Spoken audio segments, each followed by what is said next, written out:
I'm going to have a guy on who knows all about it, because I think his great grandfather, cousin, or something like that, wrote the books, Mm-hmm. and he says they're all over this stuff with time travel and things. I wonder about that, don't you? Well, I mean, it's kind of funny, kind of interesting. I don't think Trump is a time traveler, Yeah, but I do think what I was going to say. He's been in office a year. He's one of the biggest game changers, not only for Israel and the United States, but the whole world. I mean, he is doing is really like a reset, everywhere, and it's really been unbelievable. It's hard to imagine that it's only been 1 year. It's only been 1 year.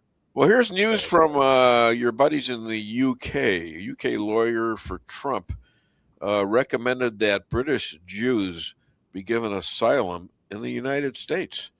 Isn't it safer for the Jews, who number about 300,000, to go to Israel?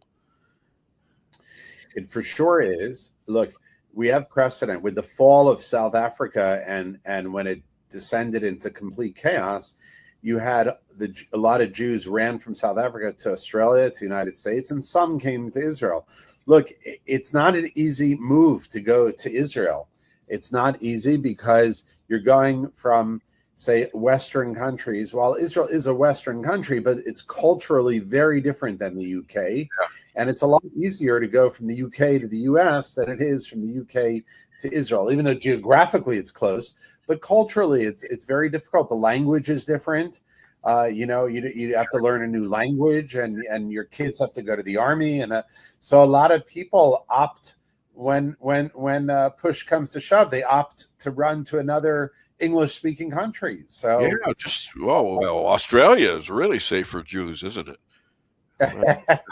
Yeah. Oh yeah, let's go there and have a celebration. Yeah, My exactly. goodness. And who tried to save him? A Muslim. All right, the Muslim guy took the gun out of the guy's hand and injured himself. So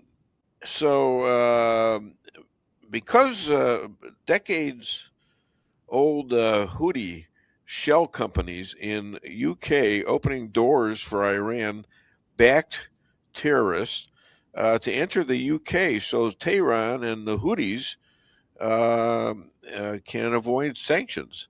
Do you know about that? What is it with the UK? They really hate Israel, don't they? I think they hate the USA too. I think they hate themselves as well. Well, I think they're destroying themselves.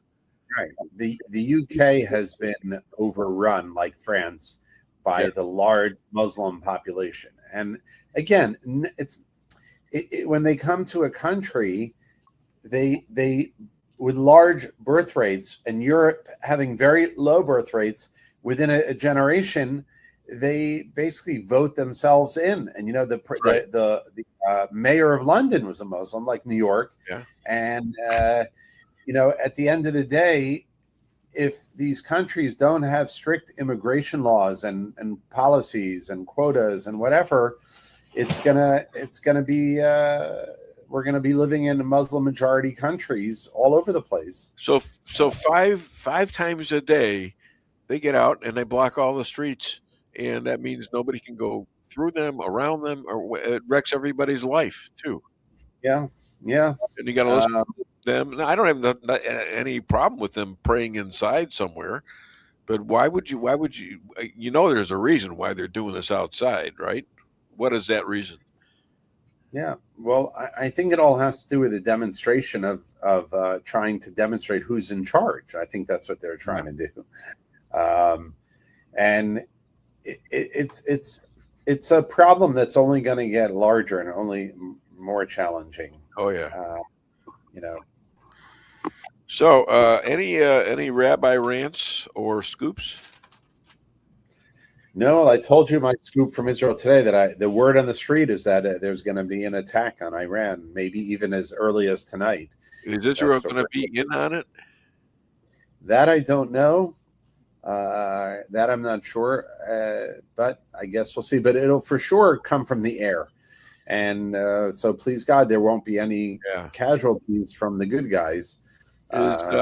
Is Bibi going to be on the board of peace? Yes, Bibi agreed.